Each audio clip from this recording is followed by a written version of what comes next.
technologies and that kind of thing. And then, could it be one of these like groups that have had this stuff for, millennia, and it's just continuing to upgrade that much faster beyond our, real world technology, we'll say. Yeah. Oh, so that's who they are. Is it interdimensional? Is it where is it coming from? What do you think? Well, I know Greer pointed out that he said quickly on the Laura Ingraham show, maybe we can even play the clip. What were those objects in that newly declassified U.S. Navy footage that you just saw? Joining me now is Dr. Stephen Greer, founder of the UFO Disclosure Project. Dr. Greer, the Pentagon just declassified these videos, though they've been previously leaked. What's the explanation? What were those objects? Well, there were actually two. It's good seeing you again, Laura. I was on your show when you had a radio show years ago. Yes, I remember. There are two types of objects. One are classified aerospace devices. This is a letter from Ben Rich, Lockheed Skunk Works, that he wrote in 1986. And he describes there are two types. One are extraterrestrial vehicles. The other are advanced anti-grav, so-called U.S. classified projects. Because if you look at the videos, there's a tic-tac and there's an oval-shaped thing. So there might be two different craft going on there. But I got to look more into that. I actually don't know. So one of them could be ours, and then, maybe it could be something part of some sort of breakaway civilization or some sort of global breakaway civilization, like you're talking about, Melissa, that is trying to control all this. But if they were a breakaway civilization, they wouldn't come out with it, right? They would keep it quiet and just leave. I mean, if it's completely disclose it?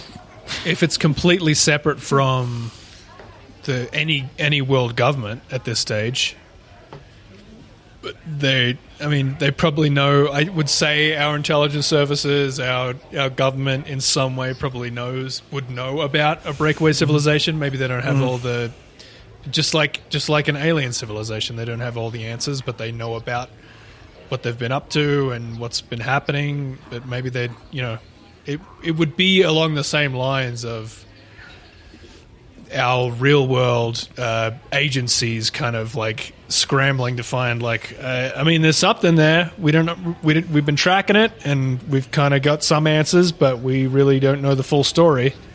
I don't know. It would be the same as aliens, maybe, if they're that far ahead as far as technology goes. Right. Yeah, I don't know. But the only way that a breakaway civilization can survive is if they have people working on their breakaway civilization while not knowing that it's a breakaway civilization, which means that they would have to unite us to create something for them without us knowing what we're doing, which could be a bigger agenda. If you look at the whole Delshau story, it's a bunch of guys who were just doing it by themselves, or just building the shit by themselves. And if it continues on like that, it's not like they need to mass produce these things. Maybe there's only a few of them in the country, I don't know. I'm just speculating beyond belief here, but wildly fucking We've been in quarantine too long. We're just making shit up. I've been way too long to just sit and think about this shit. It's too much free time, but yeah. All right, so we need to cut for a break real quick, but when we come back, I think we'll kind of wrap it up with our final thoughts on where we think this is going and what's going to happen and all that fun stuff.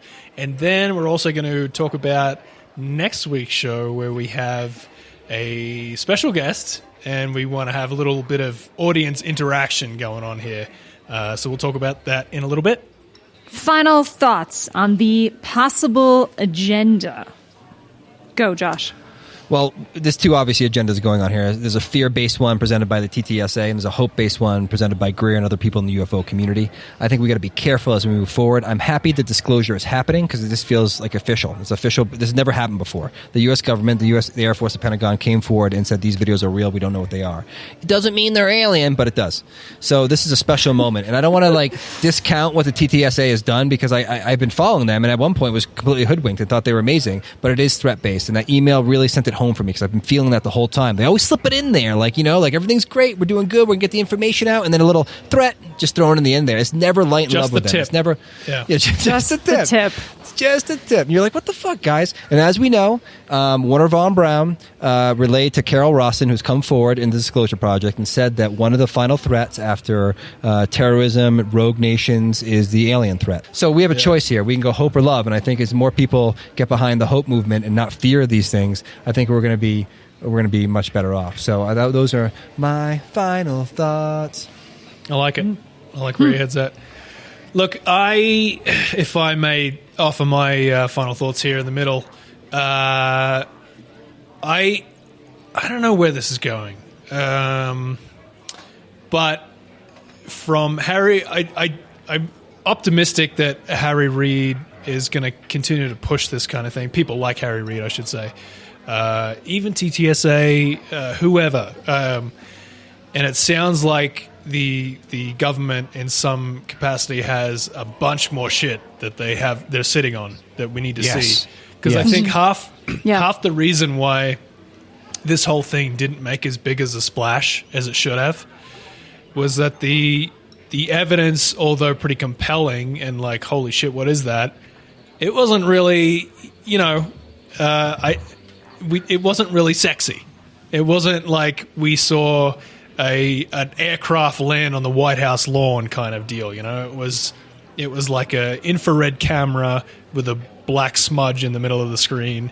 It wasn't overly compelling, apart from the story behind it and the pilots, what they were saying, and that was the compelling part. The little smudge in the middle of the screen wasn't overly interesting to look at.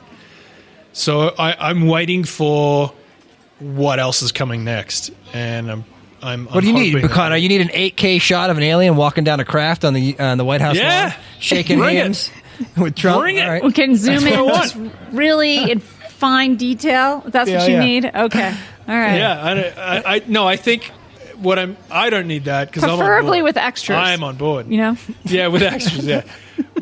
What I'm saying is, I think the majority of the population of all countries need that to be like, holy shit, now it's real. Because I think people like, it's still in the background because it's like, it's interesting. It's just a thing that, I think as soon as we get that really dramatic footage of something like, holy shit, it's happening, that's what I'm waiting for.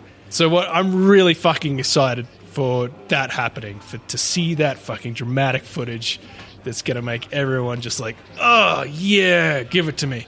And it's going to be like a huge thing that sweeps the nation, not the nation, the fucking world. That's what I'm waiting for.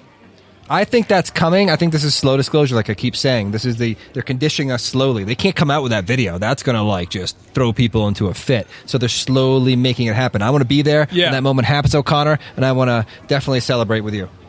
All right. Not you though, Melissa. I'm just kidding. With you too. Yeah, me too. Oh, thank you for inviting me. Yeah, you can come if you want. Oh, you guys are so nice. All right, my final thoughts. I don't know exactly what the agenda is, but I would reference back to Stephen Greer's documentary, which he says there's a difference between a new world order and one consciousness, one universal consciousness.